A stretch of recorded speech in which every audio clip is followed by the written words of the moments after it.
Woo! Nature Boy Tribute. What's going on, everybody? Welcome to the Off Base Podcast. The podcast that is extremely carefully crafted to remind you to suck a fat one if you think you're the only one. I'm your host. I'm the Rocky Mountain no-name Jackass. And it's 55 degrees here in the city of Aurora at 7:55 in the AM on 5/13/2022. Friday. Bunch of fives as I'm looking at the clock there. People, what do you think about that? What do you think? Not too shabby. Chaw time.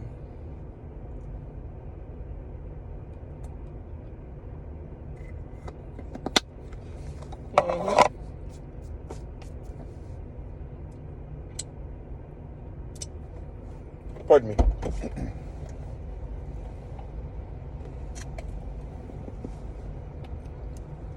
Almost ready. Ew, that's so disgusting. Yeah, I know. But here we go. Very, very interesting morning here, people. Very interesting. School is winding down for these suckers. After today, it's 2 weeks left. It's going crazy.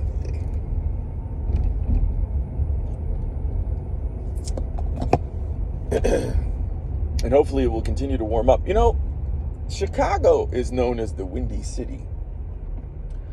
I don't know why they got that moniker. Every time I go to Chicago, it's never windy. But Denver is fucking windy. Now, what sucks for Denver is Denver already has the moniker of the Mile High City. If they want to switch and call them the Mile High Windy City, yo, be my guest. Windy as fuck. I guess it's great for kite flying. Never really thought of that. So, yeah. There you go. That being said, everybody, yesterday was eventful. It was good. Got me son signed up for baseball so that he'll have something to fucking do this summer. While his older brother goes back to San Antonio to hang out with his buddy for about a month. I think he's going to be there. His best buddy. And they're going to, of course, go visit their father, I think, for a month as well. And then we've got his sister. I don't know. I don't think she's going for as long a time to visit her father. But she is going. Needless to say, everybody's got some action-packed summers coming up. My wife and I, we don't have anything tonight. Tonight we're going to be chilling, eating pasta and shrimp and steak. My wife and I are working the Colorado Rockies game tomorrow, doing concessions, fundraising for something. I don't know what, some hospital. More than happy to do it. But last night was the chief induction ceremony. Pretty fucking cool, man. Only 2% of all enlisted servicemen and women achieve the rank of chief.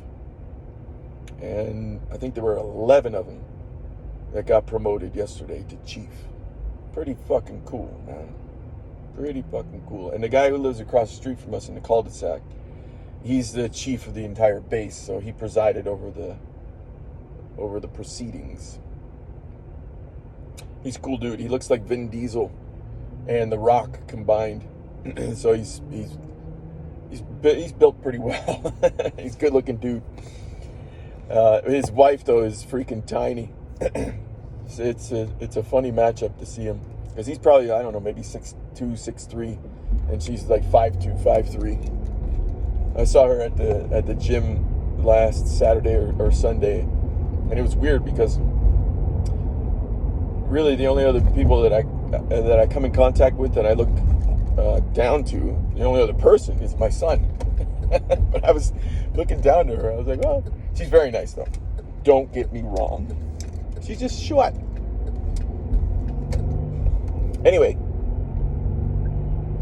I love going to the military ceremonies, man. And during the COVID crisis, of course, we didn't have that shit. But they're bringing them back, and they're bringing them back hard.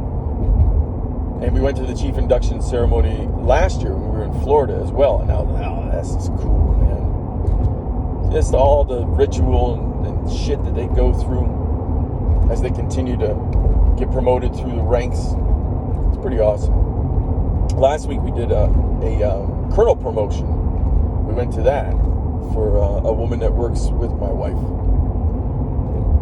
And she's going to be leaving Buckley Space Force Base, moving on to bigger and brighter pastures, because she's a superstar. But the other thing that was nice is after the ceremony finished last night, we got home, and it was a nice night, and it was still kind of early. It was like 8 o'clock, and my wife she has off today, so we got home. She was like, "Hey, you want to join me for a drink on the back porch?" I was like, "Sure." And then I invited over the base commander, or what is known in the Space Force as the garrison. So I invited over the garrison commander. Extremely cool dude. He's a huge Dallas Cowboys fan, and Houston too. He's a Texas boy. So they came over and we chatted up, had a nice conversation, just did a nice quick little nightcap. I gave him a little TX whiskey, which has a phenomenal vanilla flavor, by the way, for those who are interested. And I had plenty to drink last night. I wasn't drunk, but yeah, I drank pretty good. Had a couple beers at the ceremony, probably about half the bottle of wine.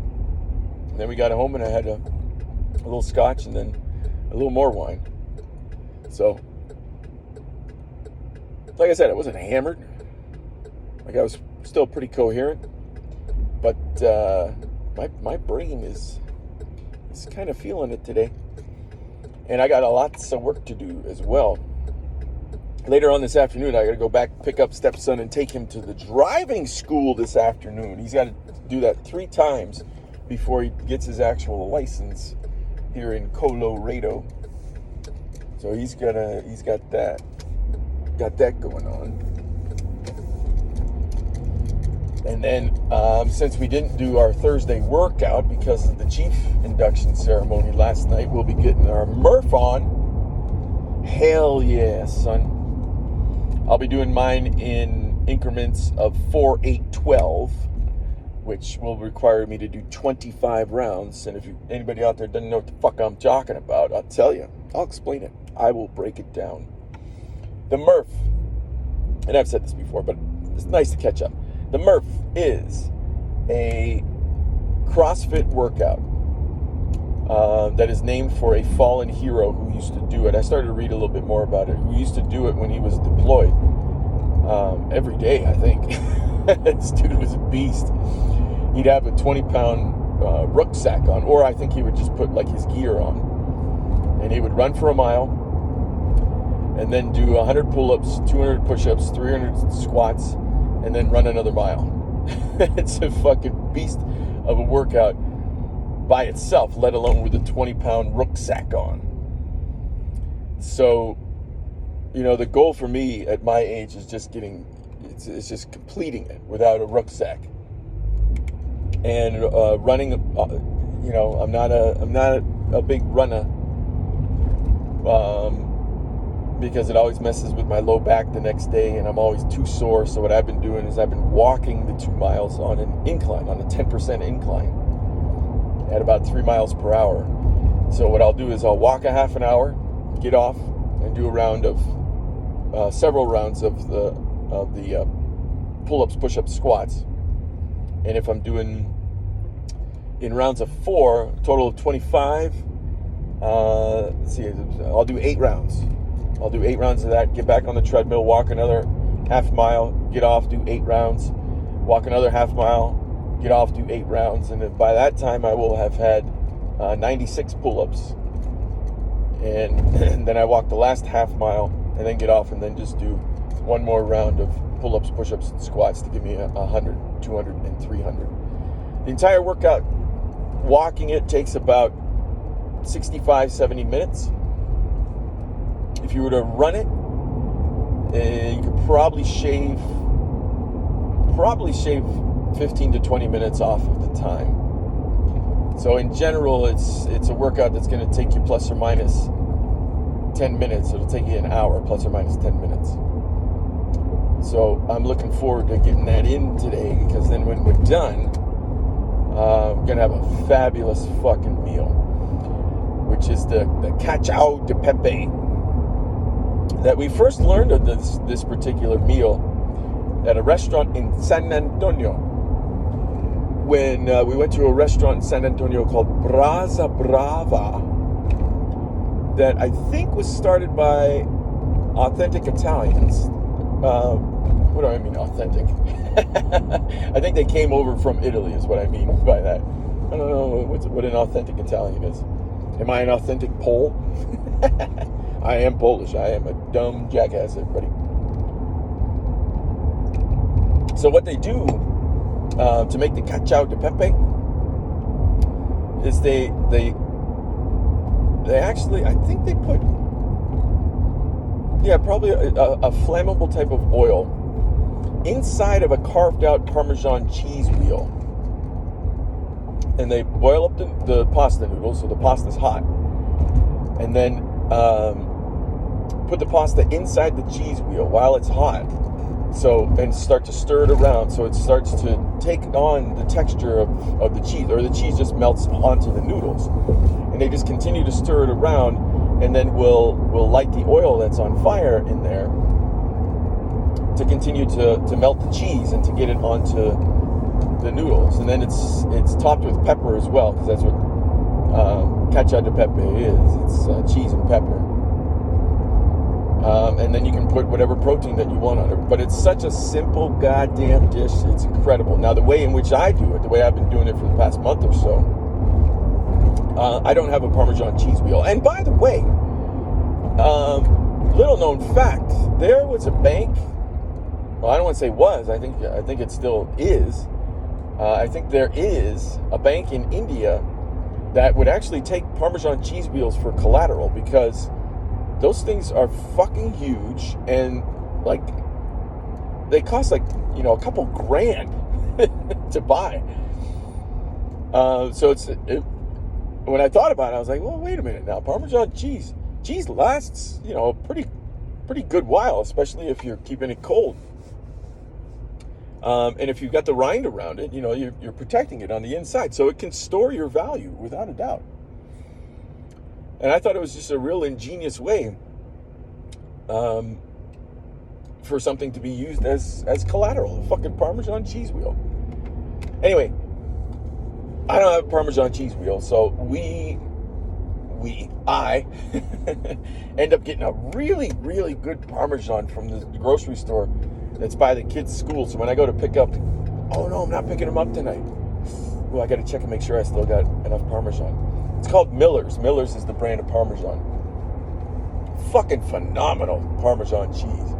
Like, sometimes you might buy a Parmesan at the store and you bring it home, and it's good to have on pasta. It gives you flavor, but it might not be that great to eat on its own. Well, the Miller's, good Lord, man. Every time I use it, and my wife comes into the kitchen while I'm cooking, we're just sitting there picking at it because it's so delicious. I mean, the flavor on it is outstanding. And I don't mind paying up a little bit for Miller's Parmesan cheese. So I'll grate that, put it in a bowl along with butter, and depending on how much pasta I'm making, either a teaspoon or 2 teaspoons of truffle oil. Oh, shit. And when the pasta is, and of course a lot of pepper. So when the pasta is all done, when it's all said and done, I drain it, throw it right into that bowl, mix it around like a motherfucker, get everything nice and coated, and that fucking truffle oil with the heat just starts to emanate from the bowl, and it's like, oh man. And then once the pasta preparation is complete, at the same time that I'm doing that, I'm also searing some type of meat on the stove. Whether it is a filet mignon, which is what I have defrosting right now for me and my wife, or a ribeye, which is what I'm defrosting for the kids. I'm also going to do some shrimp, throw some shrimp on top of it tonight. And it's going to be delicious. And I can't wait. A nice glass of red wine. We're going to fuck shit up, bitches. Yeah, I said it. What do you think of that? So that's going to be Friday night dinner. Because tomorrow, we'll probably be eating stadium food. Whenever you do volunteer for concessions, when we've done it in the past, they give you a free meal ticket, and it's just, some of it's actually okay. Like some of the places have pretty good hamburgers, but in general, it's stadium food for the most part. It's going to be fried. You're going to get a lot of carbs, an overabundance of carbs actually. And then Sunday, I haven't yet decided what we're going to do for Sunday. Hopefully some salmon. Oh, this is good. There's a bunch of guys that have been lining this particular road. They're out picking up trash because back behind me here is basically the landfill for the Aurora area here in Colorado. And with the amount of wind that's going on, you end up seeing debris and trash like all over the place. Like there's a cow pasture right here as well. I love driving by and looking at the cows, but you can see like all the trash that's there across the field. And it's like, fuck, we got to make sure we take care of this. And it was actually pretty cool to see people walking up and down this particular road picking trash up off the ground. That's good for them. Good on you. I did see an ad on YouTube. It was either on YouTube or on Facebook that came into my feed for this device that takes your garbage and just grinds it down into dirt. I don't know if it grinds it, but it's just, you put your garbage in this thing and then turn it on, and then like a couple hours later you just have dirt. I thought it was really cool, and I'm thinking of getting it just to try to do my part to reduce the amount of trash we're producing. I'll tell you this much though. One time we were driving by the landfill, and I said to the kids, I said, hey kids, if you're alive 2,000 years from now, which of course they won't be, all these landfills that we got going all over the United States and in the world, they are going to be fucking diamond mines. When you think about it, right? Because all that stuff is just going to get compressed over time. Could be pretty cool. Either that or a bunch of graphite. So you'll either have beautiful diamonds or you can make a bunch of pencils. Your choice. Anywho, everybody. Look at this guy. He's got his fucking top down on his convertible. Dude, it's not that warm. And it's fucking windy as shit. Yes, everybody, shit is windy. All right, we're past the halfway point here. And I guess for the past several podcasts, once I hit the halfway point, I started talking economics. So, we started to see the carvings of a bottom being put in on the major averages yesterday. Starting to see a little bit of follow through. Before I started the podcast, I saw the S&P was up 50 points, still below 4,000. So we are definitely in correction territory. And of course, if you go on CNBC, that's what they're going to say the whole time. Oh, correction territory, without identifying that we are in a full-fledged bear market right now. That is very likely going to play out through 2023. And may leak into 2024. Bear markets usually lasts about 2 years. And we are long overdue, everybody. We're coming off the longest bull stretch ever. 13-year bull market from 2009. March 9th, 2009. S&P, check out all them antelope. Damn. S&P 500 on March 9th, 2009 hit a low of 666. Topped out on January 3rd of this year at 48.08. Massive return for anybody who is involved in that run-up. I hope you took your profits, because stocks are coming down. Whether or not we see the levels that we saw again today, it's tough to say, everybody. If you look at a stock chart of the Nikkei is the broader index that tracks Japan. And anybody who's as old as me knows that we had a real economic threat coming from the Japanese back in the 80s and the 90s, right? Watch a movie like Rising Sun, and you'll remember that. And there's that song, I think we're turning Japanese. I think I'm turning Japanese. I really think so. Okay? A lot of technology was coming out of Japan at that time, and a lot of good cars as well. And the Nikkei went berserk. I don't know exactly when it topped out, like I said, 80s, 90s. But since it topped out, let's say it was in the 90s, and it's 2022. 30 years, man. And it hasn't returned to the highs. I think it did during the pandemic, but it took 30 years to do so. If I'm wrong on that, my apologies, because I haven't looked at the Nikkei chart in a while, but I do know that it was in steady decline for a long time.